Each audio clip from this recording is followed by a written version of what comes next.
Hello students, welcome to Shiny Max. 8ஆம் வகுப்பு பயிற்சி 2.2ல் 5வது கொஸ்டின் பார்க்கலாம். அருங்கோண வடிவில் உள்ள ஒரு கால் மிதியடியானது படத்தில் உள்ளவாறு அளவுகளை கொண்டுள்ளது. அதன் பரப்பளவை காண்க. இங்க அருங்கோண வடிவம் கொடுத்துருக்காங்க, இதோட பரப்பளவு கேட்குறாங்க. நான் இங்க கொஸ்டின்ல தந்திருக்கக்கூடிய வடிவத்தை இங்க வரைஞ்சிருக்கேன். சரிங்களா?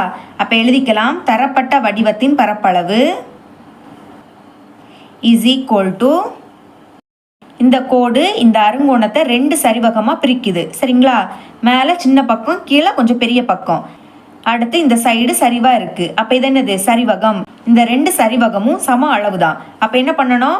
ஒரு சரிவகத்தோட பரப்பளவு கண்டுபிடிச்சிக்கிட்டு 2ஆல் பெருக்கணும். ஏன்னா இங்கே 2 சரிவகம் இருக்குது. அப்போ 2 பெருக்கல், முதல் 2ஆல் பெருக்கிறேன். இனி சரிவகத்தின் பரப்பளவு. ஓகே, எழுதிக்கலாம். 2 இன்டு சரிவகத்தின் பரப்பளவு கண்டுபிடிக்கக்கூடிய ஃபார்முலா 1/2 இன்டு ஹெச் இன்டு ஏ கூட்டல் பி சதுர அலகு. பரப்பளவுனாலே சதுர அலகுன்னு எழுதிக்கணும். அடுத்து 2 இன்டு 1/2. இப்போ ஹெச்சோட மதிப்பு வேணும். ஹெச்னா உயரம். நான் இந்த சரிவகத்தை எடுத்துக்கிறேன். இப்போ உயரம்னா உச்சியில இருந்து அடிப்பக்கம் வரைக்கும். சரிங்களா? நமக்கு இங்கே மொத்த உயரம் 70 சென்டிமீட்டர்.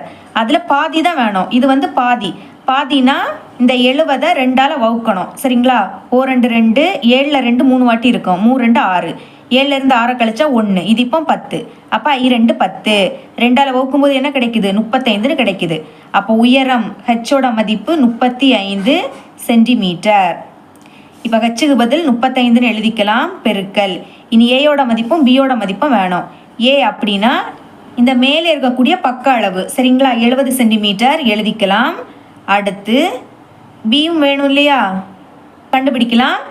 ஏ சிறிய பக்கம், பி இந்த பெரிய பக்கம். 90 சென்டிமீட்டர் எடுத்து எழுதிக்கலாம். 90 சென்டிமீட்டர். அப்போ பிரதியிடலாமா? ஏயோட மதிப்பு 70 கூட்டல் பியோட மதிப்பு 90. இப்போ கேன்சல் பண்ணலாம். கீழே கூட 2 மேலே கூட 2 கேன்சல் ஆகிடும். 1 35 பெருக்குனா 35, நடுவில் பெருக்கல். இனி இதை 2 கூட்டலாம். 0 கூட்டினா 0, 7 9 கூட்டினா 16. அடுத்து நடுவில் பெருக்கல். அப்போ நம்ம பெருக்கலாம். 160 35. பாருங்க, 5 0 பெருக்குனா 0, 0க்கு கூட எதை பெருக்குனாலும் 0 தான். இனி I6 30. அப்போ 0 இங்கே, பாக்கி 3 இங்கே. I1 5, 5 கூட 3 கூட்டினா 8. இனி 3 0 பெருக்குனா 0, 3 6 18. அப்போ 8 இங்கே, பாக்கி 1 இங்கே. இனி 3 1 3, 3க்கு கூட 1 கூட்டினா 4. இனி கூட்டுங்க. 0 0, 8 கூட்டினா 16. அப்போ 6 இங்கே, பாக்கி 1 இங்கே. 4 1 கூட்டினா 5. அப்போ என்ன கிடைக்குது? 5600. மறக்காமல் அலகு எழுதிக்கணும். நம்மளுக்கு இங்கே சென்டிமீட்டரில் கொடுத்துருக்காங்க. எழுதிக்கிட்டு பரப்பளவு கண்டுபிடிக்கிறோம் இல்லைங்களா? அப்போ அடுக்கில் 2ன்னு எழுதிக்கணும்.